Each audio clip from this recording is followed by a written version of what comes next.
Doubt है भाई सयानी, जो भेजे थे तुमने? हाँ सर। हाँ हाँ हाँ। अभी देखो सुबह भी तुमने जो क्वेश्चन पूछे, मैं तुम्हें क्यों इतना बोलता हूँ, अभी लास्ट टाइम हमने डायगोनलिटी डिस्कस किया था। अब तुम जब क्वेश्चन सॉल्व करके आते हो, तुम ऐसे क्वेश्चन पूछते हो, फिर लगता है कि तुमने सीखा ही नहीं कुछ। कितनी बार भी एक क्वेश्चन 50 बार बता दो, तब भी तुम्हें 51st टाइम, मतलब मैंने 100 बार बता दिया, तुम अगले बार फिर पूछोगे वही क्वेश्चन। तो वहां जाके लगता है कि इसको सीखना ही नहीं है ना, वो जो पत्थर पे सर मारने के बराबर है, उसका कुछ नहीं होना है। तुम सीख सीख के इंप्लीमेंट करो चीजों को। आज तुम सुबह डायगोनल वाले क्वेश्चन पूछे हो, जो पिछले बारे में डिस्कस किया था, तुमने सॉल्व किया चारों ऑप्शन उसको, या छोड़ दिया कि हो जाएगा कर हाँ लेंगे? सर, हाँ सर, हाँ सर, आइए निकाल निकाल सबका निकाला आइगन सर। वेक्टर निकालो। और सर आइए फैक्टर नहीं, मतलब आई और थ्री का आइए वैल्यू अलग अलग आ रहा है, और फोर का। और थ्री का तो आइए वैल्यू सेम है, लेकिन इसका जो ज्योमेट्रिक मल्टीप्लिसिटी है वो सर मतलब इक्वल हो रहा है एलजेब्रिक मल्टीप्लिसिटी के साथ, इसलिए सर वो डायगोनल हो जाएगा, सिर्फ हाँ वन ही सर। हाँ, तो वही आपको सीखना है, जब क्वेश्चन पूरा कंप्लीट सॉल्व करो, और देन आप सॉल्व करने के बाद आओगे, मुझे खुशी होगी आपको बताने में।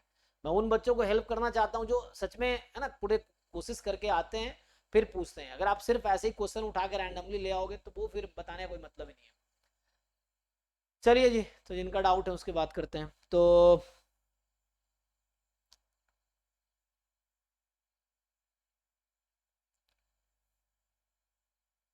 बाकी जगह भेज दे कि छोड़ दें? चलो देख लेते हैं, जिसको होगा पूछ लेगा।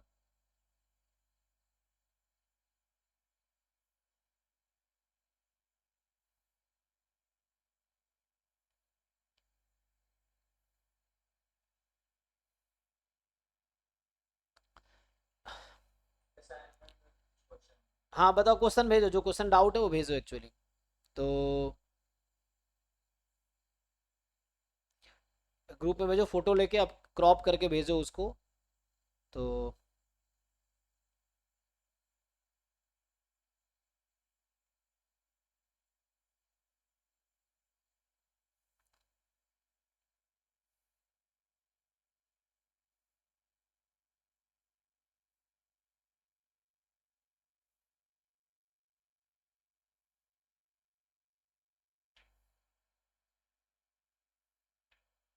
सर, जी जी जी, रिया बताइए। सर हम आज आपको सुबह डाउट पूछा था, मतलब वो 12 पे रिगार्डिंग।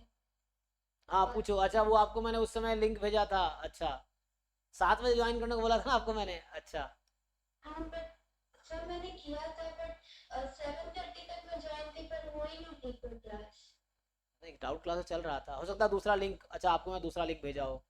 ओके ओके, ठीक है ठीक है, वो मैं एक्चुअली क्लासेस के लिंक चेंज होते रहते हैं, तो आपको मैं दूसरा लिंक भेजा था, उस पर क्लास हुई नहीं, तो ये वाला लिंक आपको मैंने भेजा था एक्चुअली। ठीक है बताइए। क्या पूछना है आपको?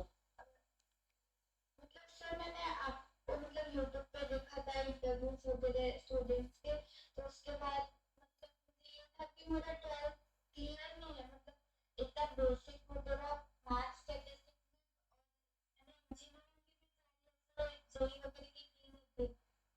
तो मतलब मेरे पेरेंट्स चाहते हैं कि मैं आईआईटी वगैरह में जाऊँ, तो एक और ऑप्शन था जैसे आईआईटी जैम वगैरह, इसके लिए प्रिपरेशन सोच रही थी, बट कोई गाइडेंस वगैरह इतना अच्छे से है नहीं, तो इसके लिए आपको पूछना था मुझे। हाँ, तो आप हमारी कोचिंग ज्वाइन कर लो, डेली गाइडेंस मिलेगा ना, हम 6 से 12 क्लास लेते हैं डेली। तो आप ज्वाइन कर सकते हो, लेकिन ये पहले आपको खुद पे भरोसा होना चाहिए कि आप एग्जाम क्वालिफाई कर लो, वरना आपका पैसा बर्बाद होगा, मेरा टाइम बर्बाद होगा। तो अगर आपको ऐसा लगता है कि आप क्वालिफाई कर सकते हो, एटलीस्ट ट्राई करना चाहते हो, then you can join, no problem. आपको क्या गाइडेंस चाहिए? जैसे बेसिक ठीक नहीं है, ठीक किया जा सकता है। आप किस ईयर में हो? अभी बीएससी कर रहे हो? नहीं, अभी जस्ट मैंने 12 दिया है, और इसी साल मेरा रिजल्ट आया। बहुत लेट नहीं हो गया आप जैम तैयारी के लिए? आपको मतलब बहुत ज़्यादा लेट हो गया है तो, है ना? तो अभी तो बहुत टाइम है आपके पास, जो आपका बेसिक ठीक नहीं होते, अभी आप 12th पास किए हो, तो अभी तो आपके पास इतना सारा टाइम है, अभी 3 साल है। जैम गेट की तैयारी के लिए 3-4 महीने इनफ है, अगर ढंग से प्रॉपर डेडिकेटेड तैयारी किया जाए, 3-4 महीने ठीक है।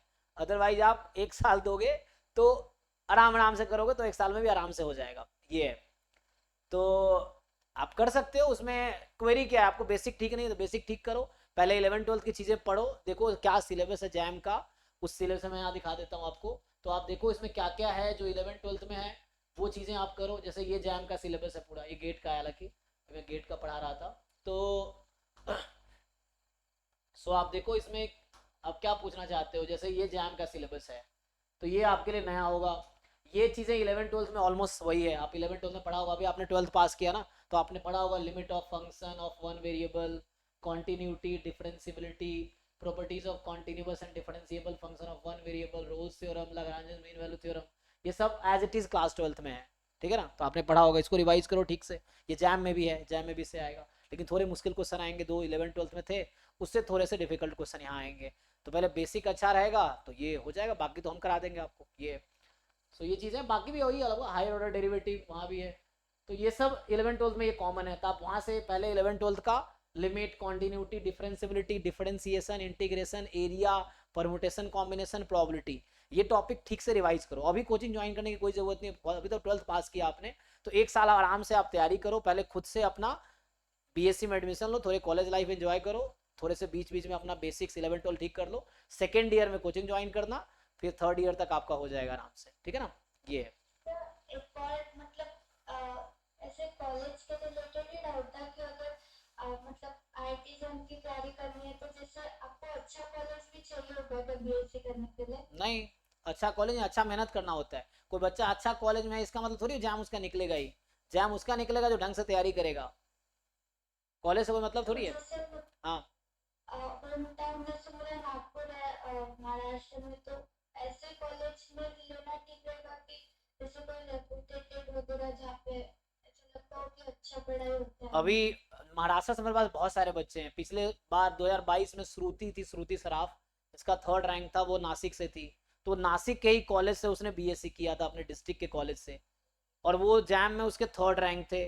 वो आईआईटी बॉम्बे से अभी एमएससी 2022 में ज्वाइन की थी, 22 से 24 अभी आईआईटी बॉम्बे से एमएससी किया है। फिर उसने 24 में अभी उसका एमएससी खत्म हुआ, उसको एयर इंडिया में जॉब भी मिला है अभी, 19 लाख का पैकेज है उसका। तो नागपुर से, वो नासिक से थी। मयूरी भी वहीं से थी। बहुत सारे महाराष्ट्र में तो बहुत सारे बच्चे हमारे पास हैं। सो इस तरह से जिनके बहुत अच्छे अच्छे रैंक वाले बच्चे भी वहाँ के हैं। तो वो आप कहीं से भी, कोई दिक्कत नहीं। थिंग आपको मेहनत करना है, चीज़ें सीखनी है। अच्छे कॉलेज में होने का फायदा जरूर है कि प्रोफेसर वहाँ पूरी चीज़ें पढ़ा देते, तो आप अवेयर रहते हो पहले से। जहाँ कॉलेज में नहीं अच्छी पढ़ाई हो रही है या पढ़ाई हो ही नहीं रही है, तो आपको सब कुछ खुद ही सीखना है, या हम जैसे आपको ट्यूशन लगाना पड़ेगा, फिर जाके सीखना पड़ेगा। जो अच्छे कॉलेज के बच्चे हैं तो उनका बेसिक ऑलरेडी अच्छा है, सिलेबस ऑलरेडी पढ़ रखा है, तो वो सिर्फ एंट्रेंस पे फोकस करते हैं। आप लोगों को जीरो से स्टार्ट करना पड़ेगा, देन ये है। तो फायदा तो है अच्छे कॉलेज का, बट ये जरूरी नहीं कि अच्छे कॉलेज में एडमिशन ले लिए तो जैम हो गया हम आईआईटी पहुंच जाएंगे, जरूरी है। उसके लिए आपको अलग से एफर्ट्स करने पड़ेंगे, ये है। Okay sir. हाँ। सर आप जैसे और कुछ एडवाइस देना चाहोगे, क्योंकि मेरा मतलब 11th में मतलब मेरे पापा एक्चुअली ऐसे सर्विस में थे पैरामिलिट्री में, तो मैं बार बार ऐसे शिफ्ट कर रही थी तो मेरा इतने अच्छे स्टडीज नहीं हो पाया था। तो मतलब मेरा मैथ्स में वीक हो गया 11th 12th में, तो एक्चुअली मतलब ऐसा लग नहीं रहा है कि कर भी पाऊंगी कि नहीं कर पाऊंगी, इसलिए। नहीं नहीं, देखो, you can always change your destiny. The thing is you start working on it. तो ऐसा नहीं है कि आपका पास्ट अगर आपने पहले मेहनत नहीं कर पाए तो अब नहीं कर सकते हैं, है ना। तो ऐसा कोई जरूरी नहीं है ना। मैं भी बीएससी में फेल हो गया था, तो 3 साल की बीएससी 4 साल में किया। पहले एमएससी में मेरा मतलब इतने खराब मार्क्स थे कि मुझे एमएससी रिपीट करना पड़ा। मैंने 2 बार एमएससी इसलिए किया है। तो इट्स नॉट लाइक कि मेरी पास्ट खराब है तो मैं फ्यूचर नहीं बदल सकता। अभी मेरी लाइफ बहुत अच्छी चल रही है, मैं बहुत अच्छा कर रहा हूँ। तो इट्स नॉट लाइक कि पहले नहीं किया तो नहीं कर सकते। फिर आप अपनी कमियां ढूंढो, उस पर काम करो, इम्प्रूव करो, कभी भी आप दुनिया से बेहतर हो सकते हो। ये चीज़ है। उसके लिए आपको कंसिस्टेंटली एफर्ट्स करने होंगे, गोल्स डिसाइड करके डिसिप्लिन के साथ। तो नो प्रॉब्लम, पहले आपने नहीं पढ़े तो अब सीख लो। जरूरी थोड़ी कि जो 11th 12th में पहले सीखा है वो अब नहीं सीख सकता, या पहले जो नहीं सीखा वो अब नहीं सीख सकता। अभी भी आप सीख सकते हो। You start working on it. तो आपको जो जो कमियां लिख रही है आप लिखो, एक डायरी बनाओ, अपना मेंटेन करो कि आपको क्या इंप्रूवमेंट चाहिए, क्यों इंप्रूवमेंट चाहिए, कैसे कर सकते हो। You plan it and then work on it. ये चीज़ है। So you talk to okay yourself. Sir. हाँ, तो मतलब ऐसा नहीं कि आप नहीं कर सकते।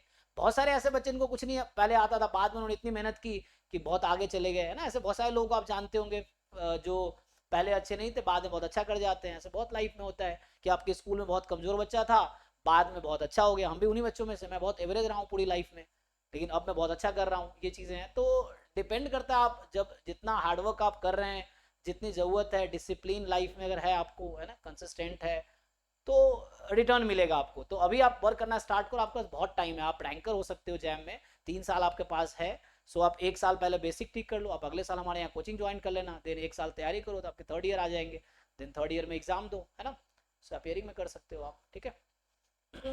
बाकी कभी कुछ और जरूरत पड़े तो आप ज्वाइन टेक्स्ट कर सकते हो, यू कैन आस्क मी। कोई 11 से 12 मैं डाउट ऐसे लेता हूँ, तो रात को 7 से 8 भी और 11 से 12 भी। तो आपको 7 बजे का मैंने लिंक भेजा था, लेकिन उसमें गलत लिंक भेजा था, तो ठीक है। ठीक है ना। हाँ, तो कभी कुछ जरूरत पड़े you can contact, no problem, ठीक है। ठीक है, ओके, थैंक यू। हाँ।